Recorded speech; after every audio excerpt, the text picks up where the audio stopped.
মঙ্গলবার রাজধানী আগরতলার ওএনজিসি এলাকা পরিদর্শন করলেন ত্রিপুরার মহামান্য রাজ্যপাল নাল্লু ইন্দ্রসেনা রেড্ডি।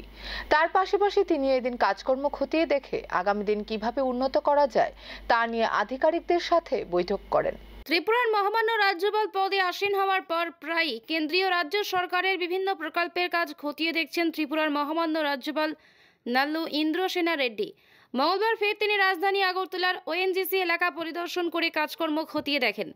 এদিনের এই অনুষ্ঠানের শুরুতেই গার্ড অফ অনার গ্রহণের পর তিনি শহীদ বেদিতে পুষ্পস্তবক অর্পণ করেন। এরপর তিনি ওএনজিসির বিভিন্ন কাজকর্ম খতিয়ে দেখেন, পাশাপাশি প্রকল্পগুলি কিভাবে উন্নত করা যায় সেই সব বিষয় নিয়ে আধিকারিকদের সাথে বৈঠক করেন।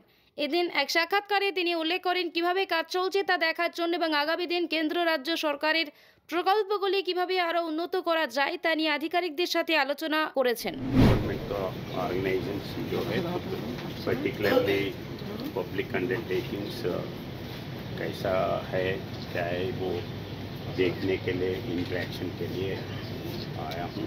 वैसे बाकी के स्टेट गवर्नमेंट का भी जो अंडरटेकिंग्स है कैसा है, सेंट्रल गवर्नमेंट बहुत से पैसे खर्च कर रहे, आम पब्लिक का एक्सपेक्टेशंस है, इसलिए वो अंडरस्टैंड करने के लिए, देखने के लिए, इंटरेक्शन के लिए